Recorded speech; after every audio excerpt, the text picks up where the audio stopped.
Here's a preview of what you'll hear on this episode of Beyond the Wheel. The most rewarding part in this is seeing somebody enjoying, what they do. Like when I finished a van for a lady in Kentucky 2 months ago, her and her mom flew in, picked it up. They went on like a girls trip. They shot up to Niagara Falls, and she sent me pictures, selfies, whatever. Sent me, oh, we just took the van here. Or we're out exploring this, something she's never done before. Seeing someone enjoy what I do and using it for the purpose is, awesome. Now enjoy the show.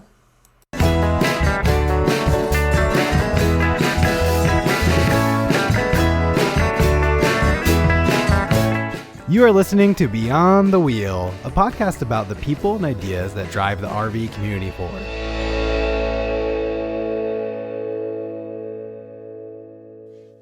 This episode is brought to you by Battleborn Batteries, the best name in the RV and marine industry. These lithium batteries are designed and assembled in the USA, backed by a 10-year warranty.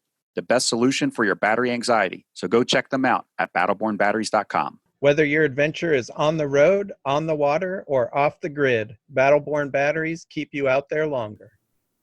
Hey everyone, Kenny here. Do you travel with pets and are looking for a way to monitor and be alerted of temperature spikes in your RV while away?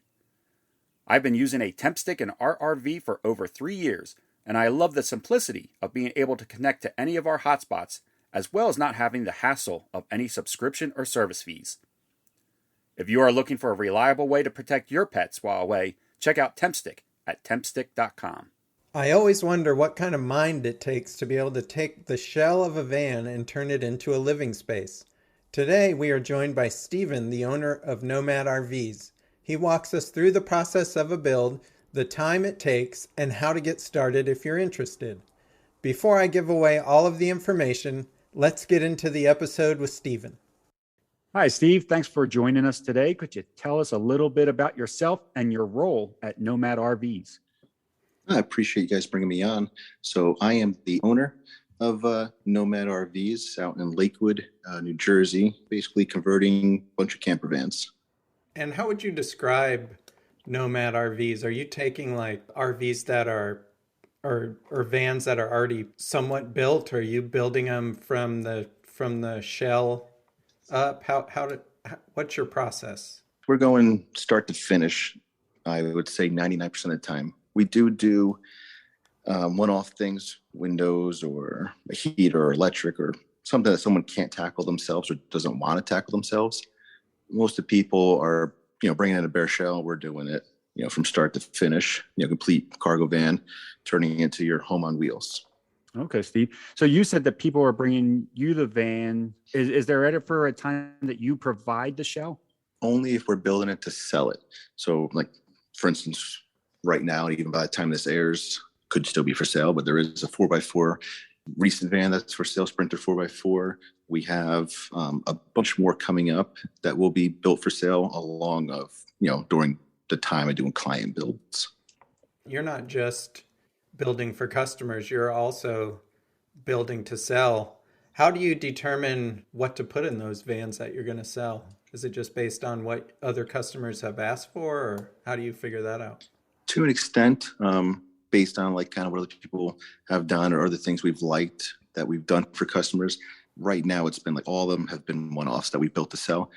So there's been little tweaks, little things we've liked, little things that I feel flow better as we build more and more. So that's how those have been done currently. However, there will be a shift during this year in 22 where the ones we build to sell will be based off of specific models. So I'll have floor plans where somebody can even choose from for me to build with, upgradable options and stuff like that. But, I'm going to get off of the ones for sale, get away from rather one-offs and have those be more set floor plans.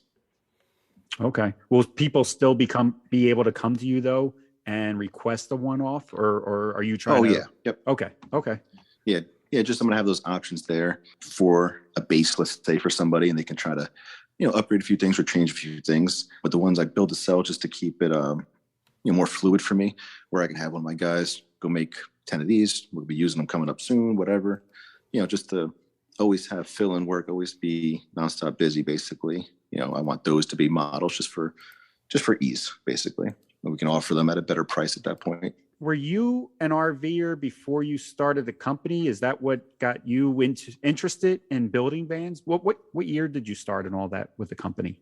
So the company was legally founded in 2020. I was doing it prior to that until I realized, okay, I better make this legal, as far as insurance and business license and all that stuff, and make sure the government gets their share. Basically, I've always RV'd my whole life. When I was a kid, I used to build custom homes for a very long time, about 12 years. I went into custom stairs, and I wanted to get back to, at some point, people want to realize what makes them happy. So I love camping, I love traveling, exploring, and I like building. So I kind of just put them together. Just happened to work perfectly. Nice. So when somebody's interested in having a custom van built, what's the process? Do they contact you? How do they, can you walk us through kind of a typical start to finish process? Luckily, most people have somewhat of an idea. And that's my first thing I'm going to ask you is, do you have any ideas? What have you seen out there? Most people, I would say, aren't, deciding they want to have something built, and they're like, well, I've never seen one before. So it happens to have a little bit of easier, let's say, starting point, and then come to you and say, what really do you want? Before I can, I'll get you a range of pricing, roughly based off ideas of what you've seen. Once you're okay with that, then I got to start asking like specifics, because there's obviously there's a finite amount of space. There's only so much you can do. So if you wanted a queen bed, let's say, okay, versus a full bed, there's a 6-inch difference. It's got to come from somewhere. If you wanted a super big galley or a bigger bench or something like that, so they're going to get specific. And at that point, it's usually pricing's pretty much figured out for the most part. And it's better to, if possible, meet in person, or I'll video chat somebody because they already have a van, and measure from X and start laying out little lines so you can picture it. It's hard for people to picture it unless they're kind of standing there and I can point, okay, this is where I start from for the bed size or the galley size or something like that. And, they can figure it out kind of to an extent. And that's how I pinpoint really what they want. A limited amount of space, and we try to make the most of it. So you got to get those wants versus needs basically figured out. How long does a typical build take? Like, how long are you in possession of the van? I would say, it's going to sound big range, but 6 to 10 weeks. Depends, it's really not that long in the end game. The process of getting to that point can be lengthy, figuring out what they really want. It's really going to depend on options. Shower versus no shower, a shower that just drains to earth versus a gray water system, and all that stuff. So it's, that's what's going to take the time, to get it. But when we get it, we really want it gone that way. Because at that point, the customer is anxious. Once they drop it off, they want it back. And I want them on the road because that's the best for me. Get them on the road, get them sharing their pictures, sharing their experiences, hopefully some referrals. Yeah, I was actually surprised with that time frame. I was expecting you to say a much longer time period. I think that's a very quick, well, maybe not quick, but I think that's a very reasonable turnaround. I think that's pretty good. Yeah, it's really not so bad as far as I'm concerned, but others have different opinions. Yeah. Yeah. I guess it depends on what side of it you're on, and you might think differently. You had mentioned earlier that you had one for sale that was 4x4. Do you see that as a popular trend? I feel like I've been seeing it more and more often, that people are looking for this. I mean, of course, an RV is already off grid, but they want to go where nobody else is going and spend, I guess, more quiet time. Are you seeing that as a trend? I am seeing that right now. And it's because, yes, people want to be gone. And especially you could be gone from people, but the service out there is getting rather good. You used to be able to go out in the middle of nowhere and you don't hear from anybody for days. Now you go to the middle of nowhere and somehow you still got 5G. Yeah. Which is great. It's a great thing because they can still work from computer. They can still post their pictures on Instagram. It's very important. And still do what they want to do. The big push right now is, the true 4x4 Mercedes is switching. It was supposed to be for 22. Allegedly, now it's for 23. They're switching to all-wheel drive. So I would say the true 4x4 with actual low range, the price point might scare people at some point because it's getting, it's going to get a little crazy. Let's say, chassis-wise. Okay, I wasn't aware of that. I didn't realize that they were changing it. It might be a good thing, might not be. Some people don't want an all-wheel drive. Yeah, I think the Ford Transit's already all-wheel drive, or it's always been all-wheel drive. I don't think it is. That correct? Does that sound right? Yep. Yeah, their option for, if it's not the rear-wheel drive is, all-wheel drive system, which is realistically, they're probably going to be fine for 90% of the people. But those 10%, which is a decent amount, that really want to push the limits of the vehicle and really get out there, they'll be the ones that they'll pay the premium to keep them going for a long time. Okay. Interesting. How much stuff do you put under the, like, would switching from all-wheel drive to four-wheel drive affect any part of your build? No, because the only thing that goes underneath there, if they need or want, it would be the gray water tank for, say, the shower. Again, to keep it off grid in all season, the idea is, nothing out there. The gray, if they need to, it just has to get a tank warmer at that point, because obviously freezing would be the only concern. If you're, like my 4x4 has nothing underneath it. There's no indoor shower. There's hot water for an outdoor shower. The heater that most people don't do, they do it under the passenger seat. So I put it under the garage and I split the air, one going to the main area, one going underneath in the garage. So you have your heated bed at that point. You can go on the slopes all day, put all your wet clothes in the waterproof garage, and it'll dry it out by the time you get home. I try to make it really active for somebody. Yeah, it's creative. The water heater, is that electric or is that propane?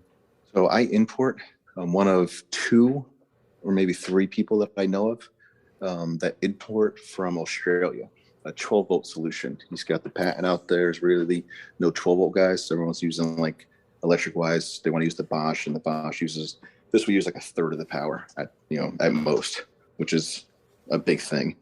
A lot of people, if they don't want to do a Bosch, they'll be doing the inline units. You have to tap into the coolant line of the motor. I don't want to have any reason for the manufacturer to say that something I did like voids a factory warranty. So I stay away from all that stuff. Gotcha. What are some questions that people should be like ready to ask you when they call? Does that make sense? Very first one, I need to know their time frame. Now that we're cutting up to springtime, as these months go on, where it's going to be everyone's going to want it done now. That's going to be the biggest issue for anyone contacting any builder. You got to contact sooner than later. There's going to be, most builders you're not going to call them and get into it for the summer at this point. I have, maybe a slot or two that'll get you in that time frame because one guy canceled. Other than that, you'd be looking for mid to late summer for me to fall. So that's the only issue is time frame that they should be asking. Past that, they should really know components, what a builder, whether it's me or not, what they're using. As far as, are you using all these Chinese components, or you're actually getting the better brands, the Victrons, the Battleborns, the Enduro batteries, all that stuff. Because a lot of people will charge as if they're using all the good stuff and not use the good stuff. Right. Yeah, right. Even as simple as like wiring. There's people running this household wiring, I'm using Ancor, marine grade wiring, tin copper, stranded stuff, and everything I use is made to last forever, basically. Doesn't sound like, a big deal, but it is, as far as cost and as far as durability of, somebody's unit. Yes, Sean and I have a bit of experience with the stranded wire, and we can both say that it makes a huge difference, flexibility wise, and just overall quality. Yeah, it's a big difference when it's made to be in a marine environment, let's say, or it's made to really be used versus, hanging out your house. Have you found any, we hear all the time about these supply chain issues, and the RV industry is booming right now. Are supply issues a problem for you doing your builds, or are you able to keep up with the demand in your shop? Yes and no. So, I have an issue when I run out, but I'm trying to preemptively order stuff. So I know the battery. I use Enduro actually exclusively from Colorado, 10-year warranty, great manufacturer. I bring in his batteries by, a dozen or so at a time. So I have them for, the next few builds. And then as I'm getting halfway through his builds, I'll order another set and I'll just keep those coming. He's really good at keeping me stocked. I have a super good distributor for Victron and Blue Sea, and they're awesome at keeping themselves stocked for me, knowing kind of where I'm at as far as ordering wise. So they're keeping pretty good demand for me. Past that, when I'm getting something from a smaller vendor, that I can run into issues, but I'll order those right at the beginning of the build. As soon as I get the deposit, I'm ordering stuff because it could take a while. Someone like the medic, he's really good at getting me, my air conditioners and stuff like that. And, but there's a change order here and there. Yeah, there's an issue. And I'll tell you right then, I can do it, but you just added 2 weeks or you added 3 weeks. I don't have to tell you. It's going to sit because I can't do anything else. So, as long as things are fairly set in stone, I can get you pretty much in and out.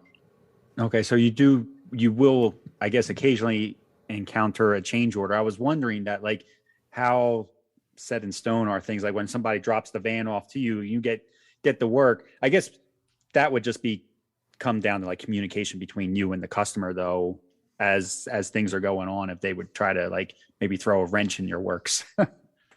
Yeah, a lot of times what happens is they'll be on Instagram or whatever other Pinterest, and I'll be halfway through a build and they're like, I just saw this.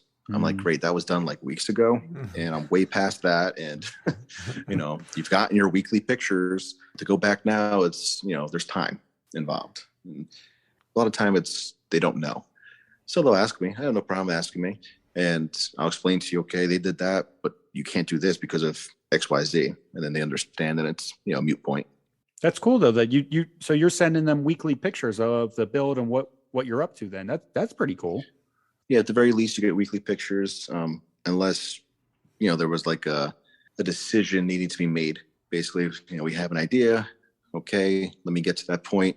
We'll take some measurements and, see where we're truly at. And then you'll get some pictures and options at that point. Okay. And will you build on any chassis or are you specific to like Sprinter and Ford? Just the big three. So okay. ProMaster, Transits, and Sprinters. There's people have contacted me for SUVs or vans, and the amount of time it would take for me to figure out what to do on something like that. So what I'd have to charge just doesn't seem to work out for anybody. Do you require them to be gutted when they drop them off to you, or if they have maybe they have some seating in there or something, you'll pull that out as well?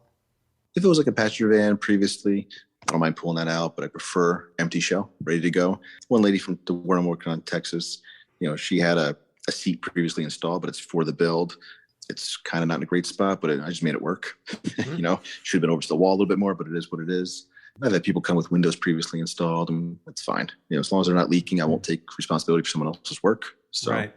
What about age of a chassis, Steve? Like, does it need to be within a certain year? No, it doesn't matter to me, because the big three, 2 of them are fairly new, and the Sprinters that are super old, those people a lot of them are doing it themselves anyway. Okay. And then the maybe not pre-made, but the floor plans that you're coming up with right now that you'll be releasing, I guess, on your website, will those floor plans work for any of those 3 chassis, or will they be chassis dependent? No, I'm going to make them be able to use it all 3. There will be, slight deviations based off of, their widths or lengths. But if I'm making it based off a certain, size, I'm going to make it for all 3. Okay. But it is something that might shrink here and there if it's something, if one van's 6 inches longer than the other one, but it's just still their same, let's say mid-size. That's the only difference. And then I had a question when you were talking about getting like, your supply and demand stuff, plumbing and things like that. Steve, are you getting like just stock lengths of plumbing and then cutting it to the size to what you need, or are you getting sizes brought in? No, everything I do is cut to size per van. Wow. Okay. So, all my lengths of pecs and all that stuff, everything's all sitting, waiting to be made into what I need. That's great. And you said you're using pecs? Yeah, everything I do is for plumbing, just easier dual pecs. That's really good too. Is it just you, or do you have people working for you as well? Me and 2 guys. Oh, that's great. 2 employees. They're not owners or anything like that, just 2 employees. I would imagine. So are you still, how involved are you in the builds? Because I know as a business owner, you're probably pulled, and Sean and I have talked to enough of people that you're probably pulled in like 1,000 directions. Are you able to still get in there and build, or are you being yanked around? That's where I'm happiest. Building. Okay. When I don't have the million phone calls, or I'm like, I'm just gonna put this off for now and not listen to the phone, and I can just be there working. I'm happier, but I'm involved in everyone, no matter what, because I'm the one direct contact the customer. I know what they want. I know what their vision is. We've come up with it together, so I will explain that to my guys. Any questions, come see me. So we're always working at least 2 vans at a time. And a lot of times I'll be hopping from van to van, answering questions or making sure how it's supposed to be. And then I'll be working on a project on one of them too. Do you ever need to, sorry, I don't mean to rapid fire you here, Steve, but do you ever need to do any type of suspension or chassis work to increase the cargo capacity of these? If somebody asks you, I don't know, they're like, throw everything in the sink in here. Do you ever say to them, well, you're limited to just, weight or anything like that? Not yet. And I don't want to get to that point. The reason being, though, is because the way we're building is, trying to make everything as lightweight as possible. However, I do have a tendency to overbuild because I don't want any problems. I don't want to call back, put it that way. Right. Like when the big guys, the big manufacturers making all the RVs, the deal, they put them down the assembly line, slap them together. Mm-hmm. Dealer deals with the warranties. It's better for me not to worry about the warranty. You get a 1-year warranty for me. Quite frankly, I don't want to see you. I want you to be on the other side of the country, not worried about me. Yeah. Right. I want you texting me the pictures. I love it so much. We're having a blast. Great. Enjoy it. That brings another question. I'm sorry, Sean. When the van is built, do you have the customer come to you? Do you deliver to them? How does that work? Everyone's been flying.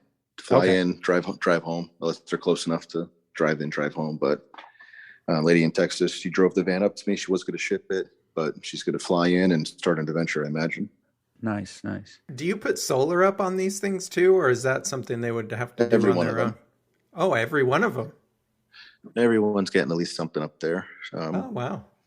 I've done as little as 200 watts. I really don't want to. I like to put at least 350 watts up there. The one in Texas has 640 watts of solar, and she's going to be really powered. Yeah. Wow. Anything she needs. That's a lot in a van. That's awesome. Yeah, that one's the biggest one yet. And she has it's a fan up front, 2 320 watt panels, and a 12 volt air conditioning behind that. It's a powerhouse actually. Wow. Yeah, that's incredible. Yeah, there'll be 600 amp hours lithium in there. It's pretty awesome actually. What's the most you've put in battery wise in one of these vans? This far 600. Okay, that's a lot for a van. It's more than you should need. Yeah, that way. By far. And the only reason I put in that much in some of the ones with the air conditioning is, cloudy days. The deal. In the middle of nowhere. The Dometic actually is super efficient on eco mode. It's using 20 amps in an hour. It's really not much for an air conditioning by any means. So you can go for quite some time, and it's going to cycle during the day, or not the day, but usually during the night. It'll cycle on and off during the day if you're out in you're out in the sun. But for her, 640 amps, just, not to be nerdy for anybody, divide that by the volts, it's right around 50. They convert to close to 50 amps in an hour. A little bit of loss here and there. It's actually higher, but it's, there's going to be loss. Long story short, she could be running, I don't know, everything. Air conditioning, microwave. She could be air frying stuff. And in that same time frame, she's actually not using any power. It's really quite good. Yeah, that's incredible. What about inverters? Are you putting big inverters in these things, or? A lot of them are either getting the Renogy inverter charger, so it doesn't have shore power, or switched over to a lot of Victron, the 12 3000 inverter chargers.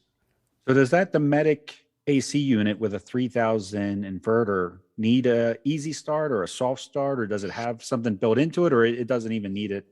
It's 12 volt, so it doesn't matter. Oh, it's 12 volt. Right. Okay. Yeah, I try to that's why I even got the water heater at 12 volt. My idea is to use the inverter almost never, unless you're plugging something into the outlet. It's the only reason you're going to need that inverter, because there's, the dealer's a loss when you invert something from 12 volt to 120, there's a loss involved. So I'm trying to make everything as directly 12 volt as possible to get you most efficiency out of it. Yeah, that's really good. So the person comes, like this woman from Texas, she's going to come in to pick up her van. You're putting a lot of tech into this. Do you spend the day with her showing her how everything works? Is there a walkthrough period? Okay. Yeah, it's a walkthrough with everything. Quite, frankly, people usually pick it up. It's usually about an hour tops. I walk through everything with somebody. It probably overloads them, but I tell them, I have my personal cell phone at that point. Text me. If you have a question, it's easy. Just text me a picture, circle it in the picture. Like, what's this? Or how does this do this? And I'll explain it to you easier that way. Then it kind of gives them something to reference back to. So you've had this company a couple of years now, and granted, we are in a pandemic, but what's been the most challenging part of having this company? That's a good question. It's honestly probably something I'm never good at. It's marketing. Uh, So it's the simple customer acquisition. Once they're here and they get the product, they love it. There's been good referrals from that. But it's kind of another deal. It's a numbers game. You got to get in front of a lot of faces, a lot of eyes in order to get somebody to say yes. Yeah, we found you from Instagram, actually. So I don't know if that's a marketing strategy that you're using, but I mean, that's how we found you. I'm starting to push it a lot lately in the last, I don't know, about month, I guess, almost month. I've gone from, I follow a few people. They did some things to see. They're huge followings, almost 500,000 followers. But the guy, basically posted every day for 90 days. He gained like 30,000 followers. And he posted 2 to 3 times a week for 90 days, and he gained like 3,000 followers. Now, granted, that's a massive difference. He has almost 500,000 people that follow him. And I kind of took that to, well, you might as well be active. Since I saw that, I think I'm at like almost 25 days in a row. I'm posting out there, answering comments. Now I got some more people sharing stuff, doing stuff. So it's actually working. Yeah, I think the answering comments is important too. I think people like to know that somebody is seeing what they are writing at least. Right, exactly. This weekend, I shot a YouTube video. Quite frankly, by the time this podcast is out, the video will be out there. And he even told me, listen, it's going to come out 10 a.m. Saturday. Just make sure you're around. If you answer those comments on my video about you, he's like, people are like 10 times more likely to reach out to you at that point because they're getting feedback directly from the video of the person that's the video is about. yeah. Yeah, that makes sense. Yeah. So Sean asked you what's the most rewarding part of the company so far? Pictures. I always liked, I built houses or did custom any work for anybody. I like to say I did that. But the most rewarding part in this is seeing somebody enjoying, what they do. Like when I finished a van for a lady in Kentucky 2 months ago, her and her mom flew in, picked it up. They went on like a girls trip. They shot up to Niagara Falls, and she sent me pictures, selfies, whatever. Sent me, oh, we just took the van here. Or we're out exploring this, something she's never done before. Seeing someone enjoy what I do and using it for the purpose is, awesome. Yeah, I bet that is really rewarding. Yeah. What about service? It doesn't sound like this is something that you would do, but maybe you are. What if somebody has a van or a custom van that they built themselves, and maybe they are running either into an issue or they would like to maybe upgrade something that they did in the past that they're not comfortable with upgrading? Are you taking on jobs like that, or are you just doing like full builds? We haven't taken on any work like that yet, but it's not to say I want it, because I've done, someone came over just for, a heater. They didn't want to drill through their hole. They did a heater and a fan. They want to make holes in their van. I love making holes in your van. Yeah. People are scared to do it. No problem. Yeah. I barely even measure it out anymore. I already know where it fits. I mark it out. I start cutting. Some of the stuff like that is super easy. If someone wanted to come upgrade their battery system, something like that, I certainly would do it, because I've done just pure electrics that were from a 0 point. But to, upgrade things, change things, make sure it has the right gauge wire for everything, that wouldn't be a big issue. Definitely something we would do. And how can someone take a look at the work that you've done? Do you have pictures on your website? What's the best way for people to see examples of the work you've done so far? I would say either Instagram or Facebook. Everything I post to Instagram ends up on Facebook. I have a lot more pictures on my phone. So for someone's emailing me, or my business phone also comes to my cell phone. It's a separate number. And, or someone gets my cell phone. I am terribly personable like that. So I'll end up with my cell phone at some point, and I'll just text things back and forth. Like, have you ever done this? I was like, yeah, I did. And send them like a version of something I've done like that in the past, whether it's been out there on the internet or not. Yeah, I would imagine that when you're looking at an empty shell and trying to figure out exactly how you want it, pictures are probably very helpful in helping to figure that out. It's the only way. Most people can't envision it. My wife can't envision it. She'll stand inside an empty van, and then she'll stand inside when I'm done. She'll, how? And I just have worked out for me. I have that vision. I can picture it. I already know what I need to do to make it work out. I know right now with COVID and everything, it's hurt shows and things like that, but have you gone to shows? Have you set up a booth, or are you thinking about setting up a booth at a show and talking with people in person like that? I haven't yet, but it is a plan for this year. I don't know exactly which ones. I'm looking heavily into Overland Expo. Oh, yeah. Yeah, that's a good one. Probably I've been to those in the past just as a Jeep person going to different shows, but I'm looking into it, at least the Colorado one and the East Coast one. The battery enduro that I use exclusively. He's in Colorado, so I was like, why don't we just get a gigantic booth and like crush it out there? Because he hasn't done too many shows either. He was always pushing like all the boat stuff and kayak fishing, all that stuff. And he wants to get more heavily into the off-road scene and van scene. So we're probably gonna do some collabs, shows like that. And I do have an issue, not an issue for me. A lot of the shows seem to be West Coast for vans. Yeah. I get it. The scene out there compared to me is at least 3x, if not more, which is also good because that means, because it's still growing on the East Coast and they're going to need somebody to build them. Mm-hmm. So, yeah, definitely. Yeah, that's what I was going to ask you is how is the van scene? Have you seen it just in the couple of years you've been doing it? Has it grown on the East Coast? Oh, it's growing a lot. Most people, as soon as they're done, though, they get it and they go west. I don't know many people that have got something from the West Coast and are like, I'm going to go to Jersey. So, everyone here goes west. I would imagine, though, Maine and Vermont, New Hampshire, upstate New York, there's probably lots of great areas up there. It's all gorgeous places. Yeah, it's all gorgeous places. Most people just don't know the benefit to the West. There are, right, this climate today, it's not good for van life up here. It's cold. Yeah. They can be in, no different than all the snowboards and snowbirds with the RVs. They're in Florida, they're in or Arizona. And there's a lot of free land out in those type of, not Florida, but like Arizona out west, for van people to kind of disappear on the different lands. I'm glad to see the van life growing probably just as fast as the traditional RVs. I think they're very practical for people that don't, I think I could travel just fine in a van. If it was just me or just me and my wife, we might do all right in a van. Don't really need a 40 plus foot motorhome.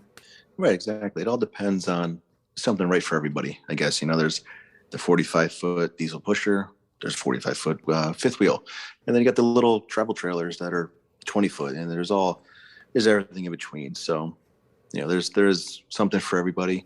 Quite honestly, I have a 37-foot diesel pusher. Okay.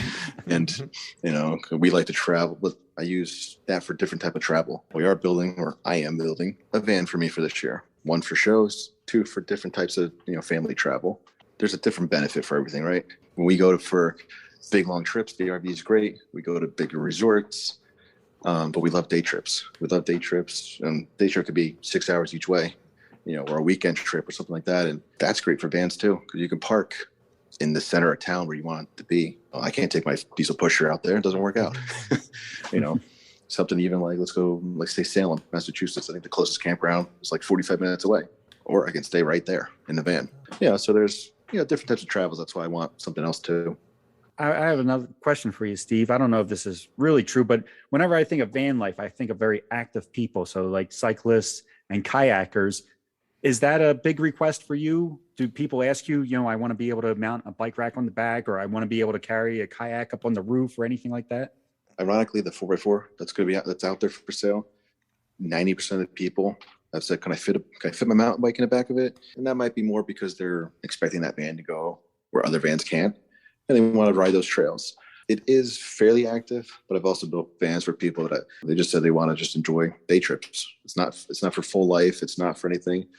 But they want to go down to the beach, even for the day or the weekend. And when they want to go back in the air conditioning and make their food, make their sandwiches, whatever, they go do that, and then they hang back out on the beach. So it gives you a lot more options, put it that way. Okay. That actually just reminded me, we have a friend that bought a Class B van for their kids' soccer games. They got 2 kids that play soccer. They take the van for soccer, and they feel comfortable this way because they got their own bathroom. They can go back and get the kids snacks and foods, and then on the ride home, same thing. So I guess, like you said, there really is like a vehicle for everybody type of thing. Right, exactly. That's a perfect solution to use that for. Snack stands are expensive. Who wants to go in a porta potty, right? And yeah, it works out great for them. It's funny you mentioned that. My parents, like I said, they always had RVs. I think at the time when I was playing football when I was young, they had like a 30-foot Class C. So you had to park it way past everybody. Everyone was like, the hell are they doing? But same thing. They had the generator on back then where they're hanging out the air conditioning. We could warm up, go back, get food, whatever. Because if you have other siblings too, it's not you're going for a game and going home. It's almost like a whole day event. So, it's nice to have your own spot. Yeah. I have another question kind of based on ignorance maybe, but are you typically adding a shore power, like a 30 amp shore power plug for most of these vans? Lately I have. The ones for sale the one for Texas has one. The next one coming up has one. The one from Texas, the one from Pennsylvania, they both want to be in campgrounds from time to time. So it's kind of it's not a bad thing to have. Helps resale value if you so choose to get rid of it. Someone that can, it's a class B, they can bring to campgrounds, they have a way to plug it in and never have any power issues. And some people know they're never going to be there, but it's still not a bad idea to spend a small money to upgrade that inverter to an inverter charger, just to have the option. Or even if you want to be completely off grid and bring a little Honda generator. There's plenty of people who do that too. Yeah, that's what I was more thinking of, so you can plug in a generator pretty easily if you have that. Yeah, because it works out, because even though it's 30 amp, just like regular RV, the RV needs 30 amps basically for the air conditioning upon startup, unless you have that easy start or soft start. This being 12 volt, it really doesn't need 30 amps for anything. Right. There's nothing really that's going to be pulling that much by any means. So it's going to keep all your stuff going easily. What's the most expensive can you tell us what the most expensive van you built was? What did it have in it? What kind of fanciest kind of thing that you've built? It's not necessarily, well, the one I have for sale happens to be up for $142,000 right now, which might confuse people. My brother has a Class C. He bought it for $90,000. So my parents bought a Class A gas, 38 foot, and they cost him $120,000. So yeah, but it's different. Either of those doesn't go as 4x4 goes. Right. There's you want the Revel from Winnebago? Great. It's like 200,000. Yep. And there's other versions coming out now. Everyone's jumping on the 4x4 bandwagon. Jayco has one coming out new for this year. Thor has a new one out for this year, and they're all upwards of 200,000. It's just a different market. But even that build alone on that one would have been probably in the somewhere in the $55,000 to $60,000 range, I'd say, just based off materials and what's used on it. That has stained, ceilings with, I did like 5 layers of gloss on top, and the scuff defense, paint on the walls. Everything's made to be different, put it that way. Really rugged. The lady from Texas, she's fairly up there. 600 amp hours, with lithium, the air conditioning, the gigantic solar array. There's a lot going on in that. There's a lot of money and materials. It's easy to get carried away. Yeah. And I think there's something to be said about trying to put so much innovation in a small package. I think that's where, and the fact that it can kind of go anywhere type of thing is what drives up the cost on these. Plus popularity doesn't hurt either. For hashtag van life, is a big movement. So it's huge right now. People think it's going to fall off, and I don't foresee it, because it's not. I think it's big because it's seen. And what I mean by that is, it wasn't long ago that Instagram wasn't around or Facebook wasn't around, even though it's all kids will know these days, and not even kids that young. We're talking, there's teenagers. That's really all they know is the internet. So meanwhile, there's been people out there in vans hanging out in the 60s and the 70s, and they've been doing it for quite some time. Yeah. There's just attention brought to it, and it's easy to find right now. Sure, it's grown, but everything's grown. But it's not as new, let's say, as people think it is. My parents, they think when I started the company, they were like, "You're out of your mind." I said, "For what?" And I said, "You've been RVing your whole life, right?" I said, "It's just a different version." I said, "I'm building the same thing, just a smaller version." Yeah. Yeah, they're almost like the Swiss Army knife of our RVing, because they are so flexible in what it can be almost used as a daily driver. It can be used for full timing. It can get into the parking spots. It can go through a drive-through. You can stay at a campground. Unless you wanted tons of space, it's perfect. Right. Yeah. And that lady in Kentucky, she's an autism child, and it's actually going to be her daily driver for him to school and stuff like that. We put extra seats into it, and we actually made it like a sensory van for her. There's a whole separate space. I put the bed super high, and gave him a whole safe space for him with door underneath the bed. So he's a spot to go like calm down and regain composure and stuff like that. So there's all different versions of stuff you can really make for somebody. Yeah, that sounds cool, actually. It really is custom. Yeah. Yeah, that was an emotional drop off. She was never seen someone so happy. Yeah. What's the best way for someone to contact you if they're interested? I would say the website, nomadrvs.com. So nomadrvs.com. Many people have reached out through Instagram and Facebook too, which is Nomad RVs, or Instagram's Nomad_RVs.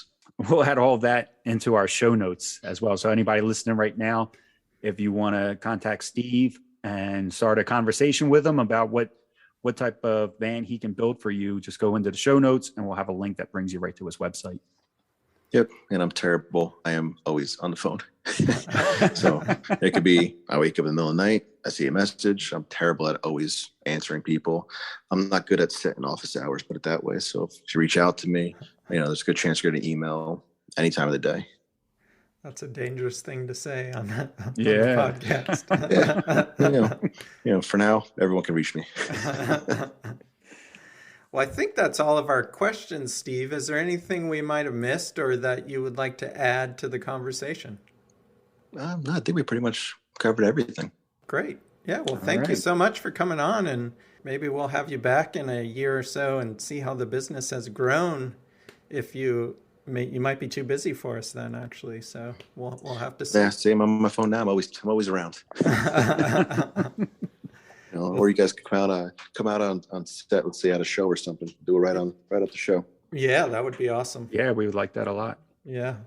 Well, thanks so much for your time, and we really appreciate it. We want to thank Steve for taking the time to come on the show and tell us all about his company, Nomad RVs. I was really surprised by how much lithium and solar he is able to get into such a small footprint, and really enjoyed hearing about the process of having him build a custom van, including the turnaround time and even giving us an idea of what it costs. Sounds like Steve truly enjoys the lifestyle and hearing about the journeys his customers take in their new vans. If you're interested in having a van built by Steve at Nomad RVs, be sure to contact him early to get the ball rolling at nomadrvs.com. We have a link in our show notes to take you right to him. As always, we want to thank our sponsors, Battleborn Batteries and Tempstick, two great companies that are making RVing easier and more fun. Sean and I will be back in 2 weeks with another great episode. Until then, we wish you safe travels. This episode is brought to you by Battleborn Batteries, the best name in the RV and marine industry. These lithium batteries are designed and assembled in the USA, backed by a 10-year warranty. The best solution for your battery anxiety. So go check them out at battlebornbatteries.com. Hey everyone, Kenny here. Do you travel with pets and are looking for a way to monitor and be alerted of temperature spikes in your RV while away? I've been using a Tempstick in our RV for over 3 years, and I love the simplicity of being able to connect to any of our hotspots, as well as not having the hassle of any subscription or service fees. If you are looking for a reliable way to protect your pets while away, check out Tempstick at tempstick.com.